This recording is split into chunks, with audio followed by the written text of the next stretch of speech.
Record.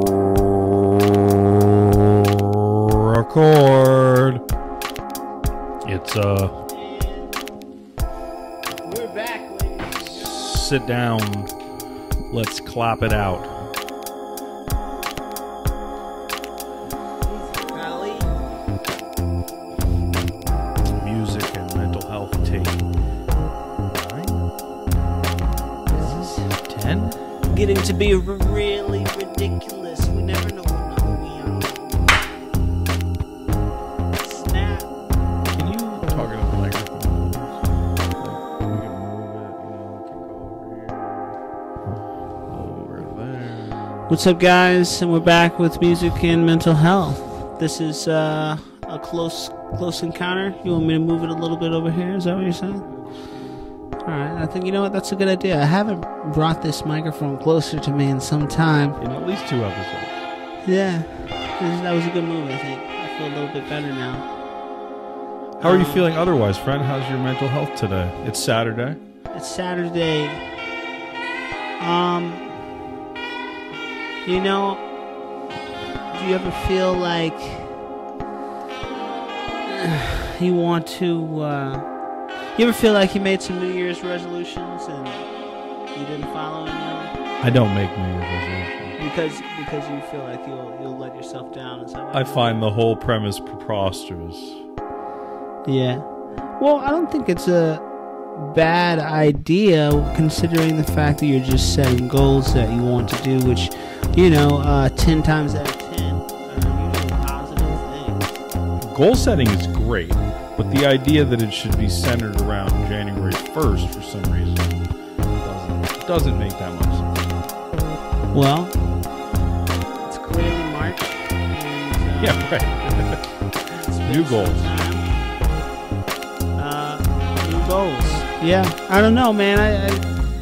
I just want to get more serious. I just want to challenge myself even more to let go of bad habits and push towards more discipline. And, Any particular bad habits you want to let go of? I mean, it's just the same stuff, man. I just want to be better. I just want to maximize my potential as often as possible. And I want to move as fast as possible. And at the same time, maybe that's a toxic mentality to move as fast as possible because we all need to enjoy the present moment at all times, Somebody told me one time you should move quickly but never rush. And a great Nas line is never on schedule, always on time. Mm-hmm. I think that's somewhere along the lines of what you're saying there. No, a little different, but yeah. I like to be on schedule, as you know. Well, there's nothing wrong with that either. I think being on schedule relieves a lot of anxiety. It really does, yeah. Nobody likes being late for things. Nobody likes running to the last minute. Some individuals out there get off on that type of deadline, excitement, waiting for that last chance, that last window, that last train to hop on. But overall, man, my mental health is good, but it's like I said, it's all about anticipation right now, and perhaps that anticipation has created some anxieties or wants or needs. I see. I don't know. That's where I'm at. What's your mental health like, Mr. David? Talk to the people out here. It's strong. It's strong, yeah. I think there's a lot of good things happening. There's a lot happening. Of course, everything that you and I are doing, but also, I've got new sponsors on the podcast. I've got a potential new real estate partner. So, yeah, a lot of good stuff happening. I would say, like often has happened in life, though, and this is certainly a pattern, with each new chapter, some things are added to your life, and some things fade away. And unfortunately, sometimes that happens with people as well. And I'm a firm believer that, like, you know, you can have a few really close relationships, but, you know, people kind of come and go, and they serve a purpose in your life for a time being, even if that purpose is to make you laugh or, you know, share some good music with you. But then often there's people that they come and go, and I think ultimately that's okay, and we have to be okay with that. But that's kind of, I'm experiencing that, unfortunately, with a couple individuals. Do you think it's easy to walk away from things? Is it easy for you to I hate to say it, but maybe turn your back on people? No. I think that's a pretty extreme way to put it, like turning your back on people. I just think that humans are sort of transient by nature, and what makes sense today just might not make sense, you know? The energies might not align. I mean, when this happens frequently, it's happened to me in the past, it's mostly around like somebody making a choice, you know, that's a good choice, like to be with their family more, or to focus on their work more, you know, and so they're just saying like, hey, I don't really have time to smoke weed and hang out, you know, and like, I can't fault anybody for that, you know.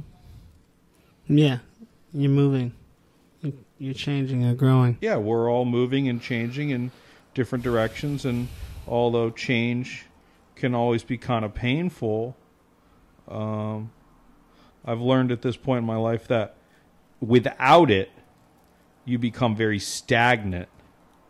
And then, of course, that presents its own problem. Yeah.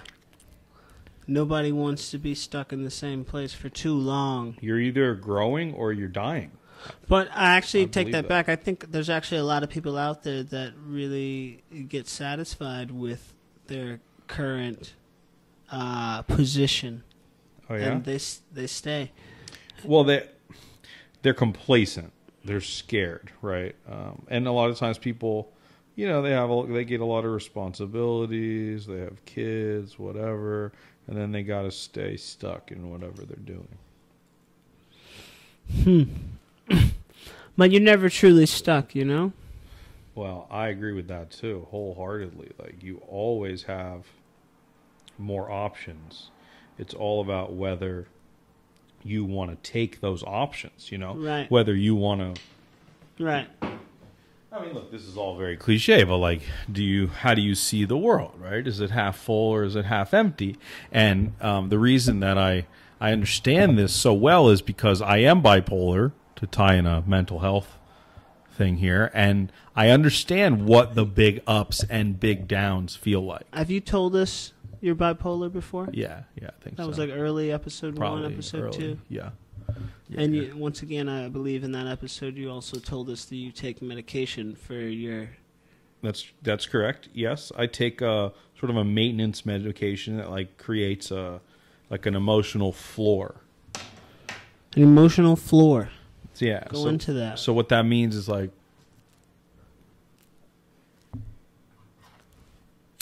okay, and he is currently... so what I mean by that is... Yeah, we know what he's doing there. He's passing that. And he is... Everybody back. in life has natural ups and downs. And some of them are pure emotions, pure hormones, and some of them come from legitimate occurrences in life, right? So what the medication does is create an emotional floor which allows you to sort of, if bad shit happens, it sort of like catches you from like falling, you know, like freaking out and being like, okay, this is 12 times worse than it actually is, you know? You kind of don't go there. Kind of allows you to not give a fuck. That's too strong. It's not like Xanax or something like that. Like, you can't feel it, you know? Like, I can't feel it. It's more just like, Well, I didn't mean not give a fuck from a numbing perspective, but more from like a mentality like, okay, well, everything's going to be all right. for me, it's more like perspective. Like, nothing that happens is too serious, you know? It's like, whatever it is, we'll figure it out, and it will be okay. And that's kind of the best way I can describe. You know, it's like, gives you the ability to sort of like take a deep breath and say, okay, well, that's objectively bad, but there's a lot of good things happening too. What's the name of the medication, if I may ask? This is a whole classification of drugs, but the generic is called Lamictal, or no, the brand name is Lamictal. The generic one is Lamitragine, which is just like, you know. Yeah. And how do you feel if you miss a dose? I don't feel it. You don't feel it? No, I have to not take it for like a week or something before I would. And it takes a long time to get into your system. Like when I first started taking it, it took maybe like 3 or 4 weeks for me to get any benefit from it. So let's say you didn't take it for a week. How do you think you would feel? A little more emotional. Uh-huh. You know, like I'll watch a commercial and it'll make me cry a little bit. Is it bad to be emotional? No. Do you feel bad when you cry? No, I still cry at least once a week, even with the medication. I think it's a beautiful thing. It's just sometimes it's, if I'm not on the medication, and not always if I'm not on the medication, but sometimes if I'm not on the medication, I cry for reasons that like are not normal, you know. I applaud you for the bravery of telling us that you cry. Oh yeah, man. I think it's a really healthy, sort of like refreshing. I enjoy it, actually. That's kind of the weird thing. Bring it back to music, like Kid Cudi talks about this a lot, you know? Like I was listening to Kid Cudi this like, morning. Wedding Tux came Okay. on shuffle. all right. First song I heard Yeah. this morning. I love that song. You know that song from Speeding Bullet to Heaven? Sure I do. I tried to share it to Twitter, but then ended up sharing the album. I like sharing music to Twitter. The only problem is sometimes when I share music to Twitter, it's only on one platform, and I feel like I'm leaving one platform off. That's why I got to do YouTube. Yeah, but then it's not as quick and easy. I know. I need that I fluid, agree. intuitive. It's a problem for me too. I Apple usually shit. screenshot and put it on Instagram, but then that's kind of weird too. I don't know. Bury me asleep in wedding tux. Bury me, everyone sucks. Bury me asleep in a wedding tux. Bury me, everyone sucks. Love that song. Such a beautiful song. Guitar. I believe Kid Cudi's playing that guitar. My heart, I believe he is. Beautiful song. But yeah, anyway, he talks about how he kind of not likes, but like revels in the darkness, you know? Like he's sort of at home in the darkness. And I would be lying if there wasn't some element for that for me. And that's, I think, really concerning for people, because when you meet me, I'm very like energetic and outgoing and, you know, fun. And the flip side of that is like, I kind of like to like sit by myself in the dark and smoke weed and listen to music, you know, like. Not to Miles Davis you, but are you saying you enjoy feeling kind of blue?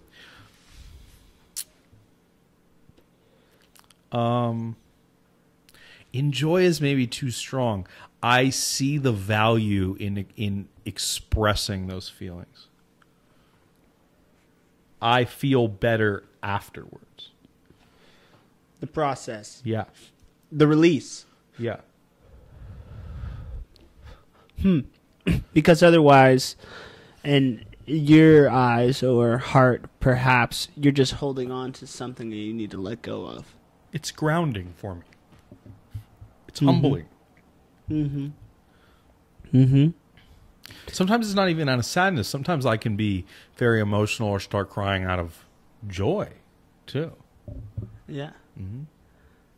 I understand. I understand what you're saying. Man, for me, like, I have to be honest. Like, I rarely cry. I have to think about the What about, last like, a time I movie? cried. Movies. Movies don't really I gotta get a make drink. me cry. I have moments where I feel sentimental, and I come close. I can feel like this pulse that happens in my face, and like, oh, I get touched. Yeah. Whether it's about is it love that strikes me, or losing someone is a weak spot of mine. Animals sometimes, I think, maybe like I don't know, like Like when you watch like that, like, Rescue a Dog, Sarah McLachlan soundtrack at like 2:00 in the morning on cable television. Like, I'm not watching that at Does 2 that get o'clock you? in the morning. I'm not watching that. but you've seen it.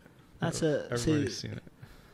That's a sad story right there. It's 2 Yeah. o'clock in the morning. And you watching that? You just sitting there watching that? No, it just like comes on like Adult Swim or something. It's like just a. Oh, okay. Yeah.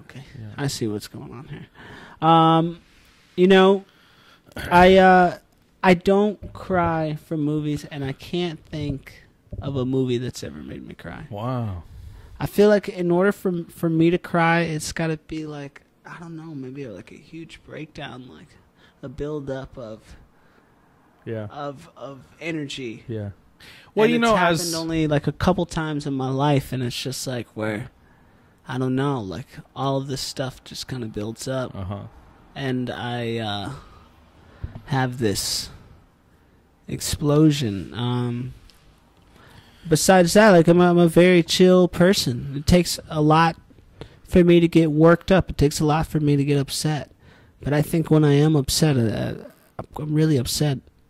I don't think people like me when I'm upset, and I'm not proud of that. I'm not proud of being that guy in the room that can quickly turn into unlikable. But I also believe that as I've grown up and I've gotten older, I've released a lot of that energy.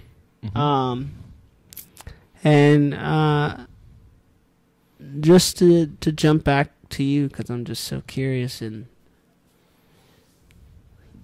the pharmaceutical industry in terms of mental health. Yep.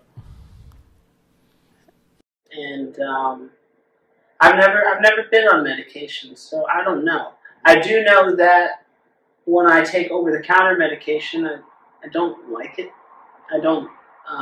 Just me personally. Even if it's something pretty simple, it's like a cold or Like Nyquil. cough syrup as a kid. Like I just could not stand it. Like even now, like I would never ingest cough It's like syrup. lean, like you're not interested in some lean. No. In college, Sure. we made some poor decisions. I won't lie about that. But I will say, no. I've never liked it. I've never been a fan of the way medication makes me feel. And I've always been a fan of the way meditation makes me feel. And deep down, I truly believe that the world entirely can be healed through deep, intense meditation instead of medications. I truly believe that. Well, you know what, Joey? And we just took a break because technical reasons, but we're back. And It's very important to take breaks in life. Yes, it is. And all I was going to ask you is, I'm so interested in this, conversation because would you ever be willing to just also take a break from this this medicine? From the medications? Yeah. Yeah, no, I've done that several times in my life. And how long I've did taken that? breaks. I've taken lots of other types of medication too at various times when I really needed like more of a booster kind of deal. Well, I'm asking, how long did you take that break for on this current medication that you're talking about? Years. For you? Oh, okay. Yeah. And you got back on it recently? Within the last year.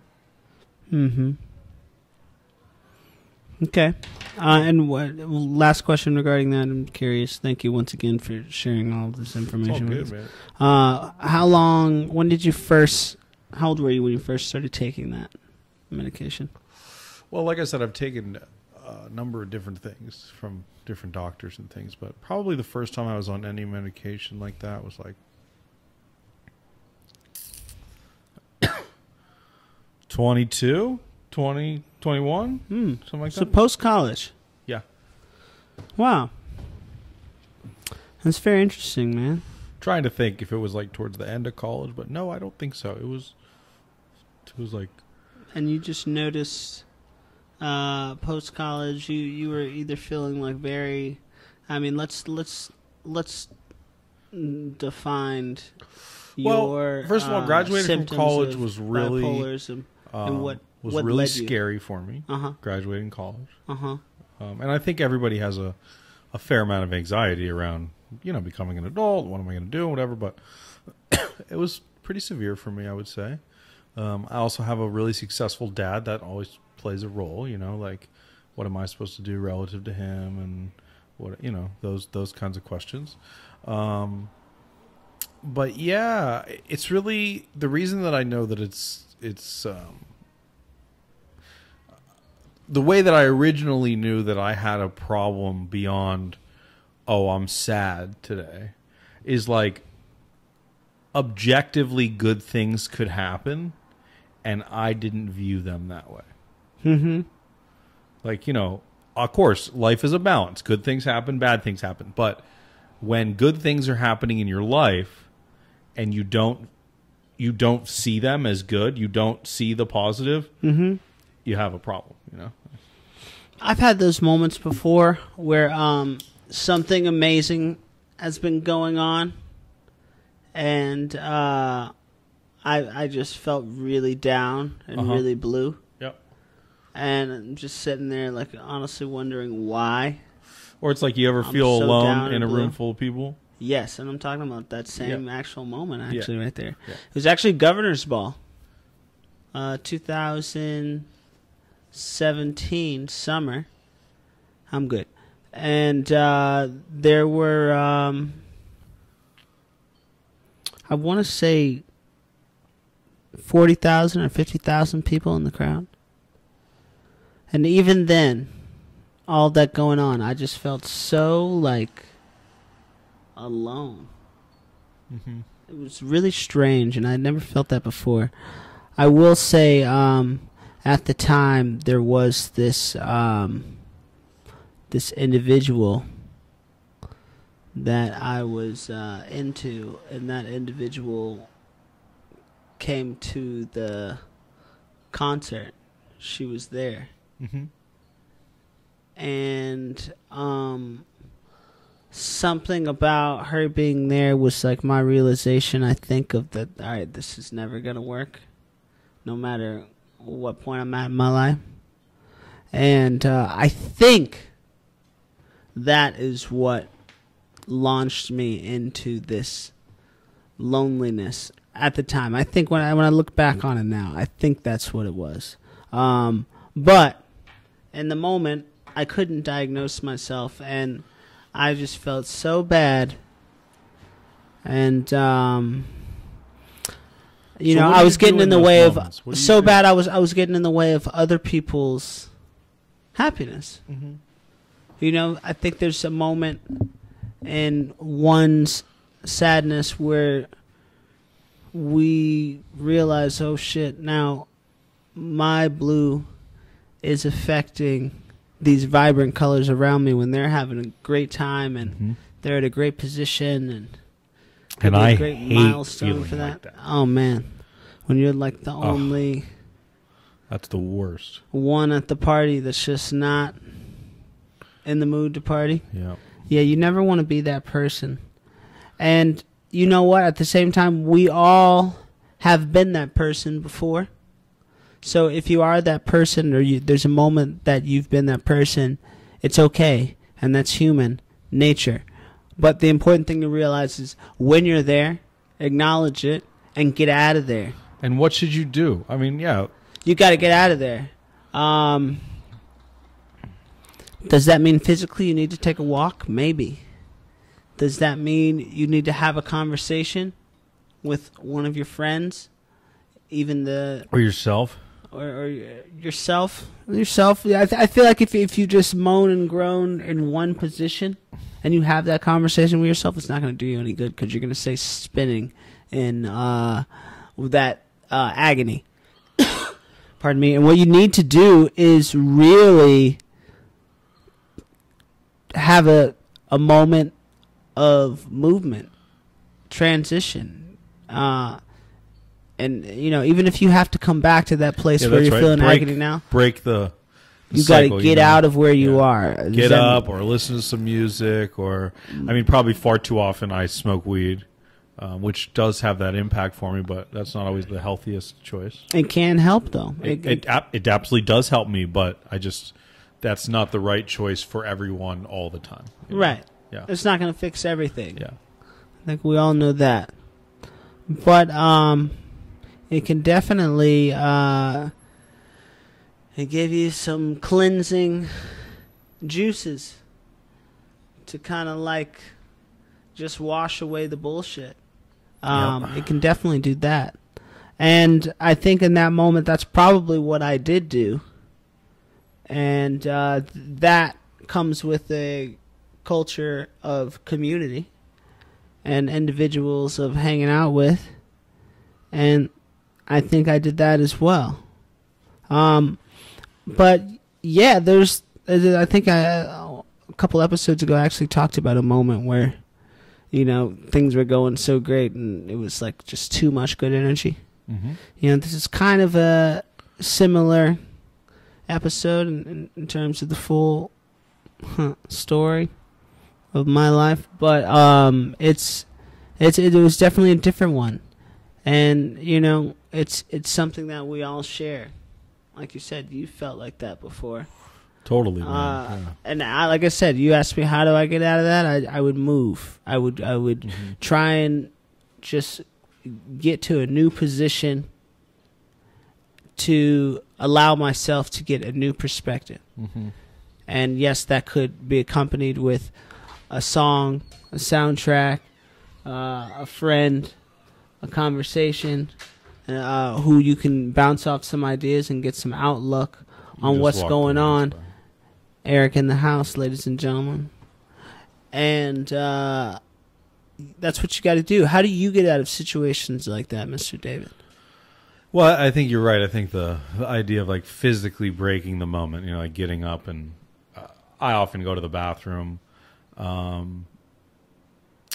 me, it generally starts with some period of quietness, like some introspection. You know, not that long, but I may like drop out of the conversation for 5 minutes or so, you know, and try to like reset and reevaluate whether I need to be there even, right? Like that's a key thing too. Like go home. like that's often the right answer is go home, you know. What if you can't go home? What if you are attached to something that you're binded contractually to where you are? Again, I think what helps me, all I can really talk about is what helps me, is I try to think to myself, what was the purpose of the activity I'm participating in right now? And is my frustration stemming from a different priority that I have? Mm-hmm. Or is everyone else deviated from the agreed upon thing? And if they have deviated, does that matter? Is that thing important enough that I need to hold on to, right? And I think there's sometimes you have to fight that battle, and there are other times that you don't. Like, I'll give you a good example. In Los Angeles, everyone is chronically late all the time, right? And we blame the traffic, and we blame all these things. And so what I've decided is that there's certain moments, there's certain meetings, there's certain things where being on time is really important. But there's other things like, you know, if you say, hey, I'm going to come over and smoke weed, and you're 30 minutes late, well, it's really not that big a deal, right? But I've had to train myself to not care about some people being late when it doesn't matter. Because sometimes it doesn't matter. right? And that's my own thing. And it's just a small example of like, I try to say, okay, what is the purpose of this uncomfortable situation I'm in? And why am I upset about it? Is it really important that I fight this battle? You know? And I think that kind of perspective helps. Mm-hmm. Yeah. I hope I've never been a part of your anxieties on being tardy. I'm sure I have. Everybody is late too often for my liking. It's not just you.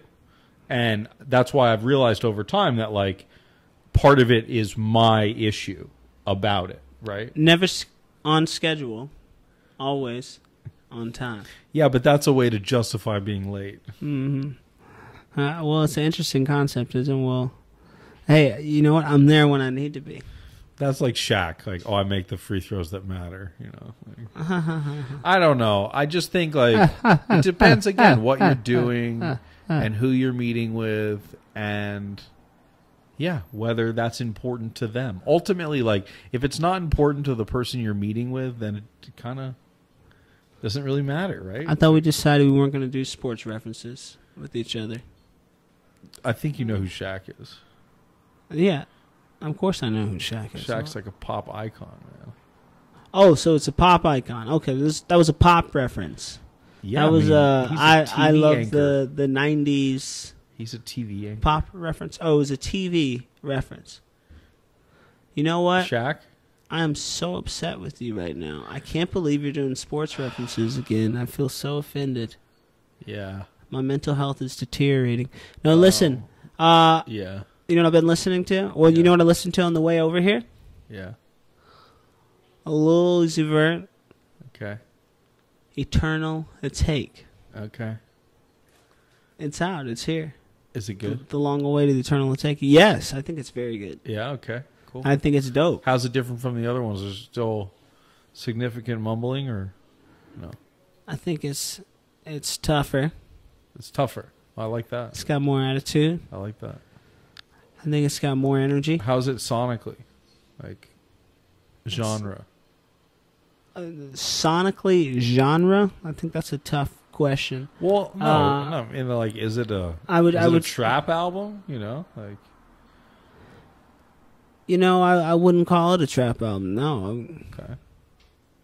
What would I call it? I don't know. I don't like to call albums what they are. It's just describe it then. I think it's a modern day music. That's what I would say. It's banging. It's heavy. It's a lot of energy. It's dope. But it's Lil Uzi Vert. I mean, you've told us so little about the album. So I like it. I'll tell you that much. How do you feel about it? I haven't heard it. Are you a fan of the artist, the recording artist? There are, well, you know, a handful of songs I like a lot of his. Yeah. Yeah. Well, I think you'll enjoy this album then. Okay. Well, I'll listen to it for sure. It's a great album. Just touching in on current music. And Yeah. how do you feel about what you're bumping right now? What's in your rotation, my brother? Mr. David? Yeah. Well, we talked about my newfound love of reggaeton. Yeah. In the last episode. That's still happening. But beyond, what was new that I'm listening to? Well, I'm pretty excited in anticipation for the new Weeknd album. I think that's like next week or something. And the 3 singles that have come out are fire. And he put out an after hours like sort of short film thing, which was really cool. I like things like that. I like movies and well, he's got the budget videos now, that aren't necessarily sometimes a music video, but it's kind of the artist exploring like a really cool world. Yeah, it's cool. But there's I'm a Daft pretty Punk excited for that. film like that. It's like almost 90 minutes, I want to say, and they're kind of just like running around this world. It's amazing. I wish I remember the name of it. This spectacular.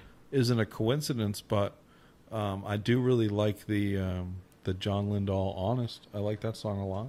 Hell yeah! I Shout out John Lindahl. I would not have formally Team Honest over here. known about it, but since being with him and listening and everything, yeah, it's really Shout good. out to Team Lies as well. Yeah.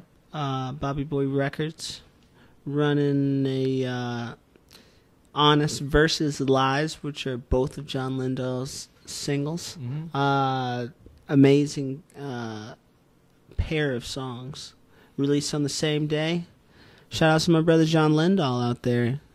They dropped, what was that, 2 Fridays ago? Last Friday? Just last Friday. Yeah, a week ago, I think, yeah. It was all good just a week ago.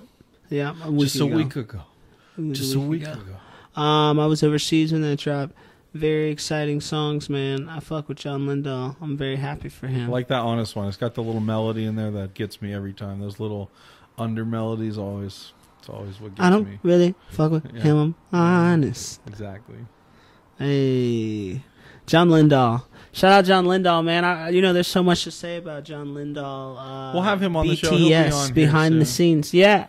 We'll bring John Lindahl on. I wish I could say more, but that's all exactly.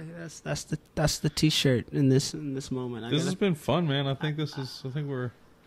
We got the music's out. We're still talking. I guess we're probably at like an hour. There's no way in the world. I feel like there's a new trend in my brother over here. He likes to call things early. No, not early. What I've learned is that you're actually better to do an additional episode than a really long episode. Yeah. Now he's getting technical for all the listeners out there, all the podcast people out there, anybody out there that wants to do a podcast. I recommend you doing a podcast because you know what? It is good for your mental health. It's cool, yeah. It's really good. It's really nice to sit here and talk to you about things. I feel like the conversation's heightened. It's not like a conversation. You're just sitting on a couch and you're just it's no small talk. Bullshit. You can't talk about small talk. Something about when I sit down on this chair with you and we talk, I feel like we're kind of revealing ourselves. Mm-hmm. We're opening up to the world, and we're having a conversation, and it's entirely no strings attached, just talking. And it's good to talk, man. It really is. I really enjoy doing this. I'm excited every time I sit here. I'm excited just to process where I'm at. What do you think? Or with whomever sits down. Yes, sir. What do I think? Let's just brainstorm a little bit. Like, what else could be a part of this? Like, do you want to bring in some topics or like some news items from the world that we care about? Maybe it could be music stuff. Maybe we should lead this up to the fans. Maybe we should. Yeah. I mean, we have our bullet points that we'd like to hit. Maybe this would be a good opportunity to get some fan involvement. Mm-hmm. Let's say, soon we'll put out a post or some type of questionnaire. You can guess what's going to be on the list, right? What's that? I'm not going to say. Think about it. I have no idea. I have no idea what that means. I'm not even going to sit here and waste time and try and think about it. But we're going to get the fans involved because the truth is we would be nowhere without the fans of Music and Mental Health. It's growing beautifully. I want to give a shout out to all of our listeners out there. You guys are very important. Could have been anywhere in the world.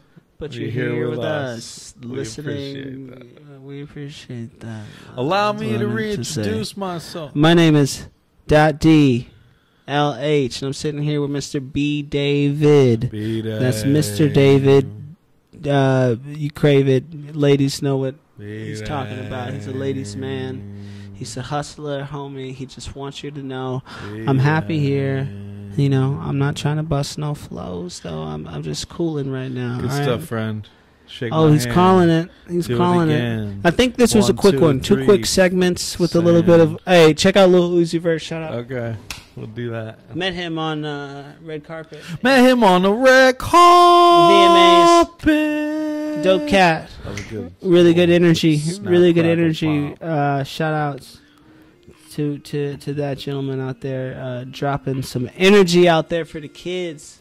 Music is about energy. We need energy, right? What do you look for when you listen to music? Energy, feelings, emotions. Are you starting the podcast again? Oh shit! What's up, guys? We're starting all over. This is it.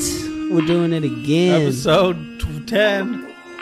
See, he's never gonna figure it out. He doesn't know where we are. It's a crying shame. It's a crying shame. Crying shame, but I ain't to blame, and I can't come with my name. I'm not saying I'm in, all right, and I'm out.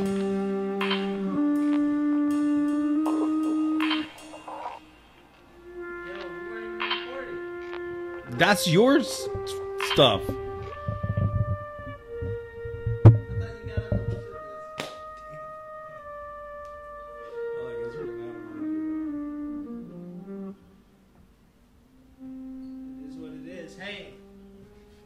If you're still listening, we made it to the end of this podcast.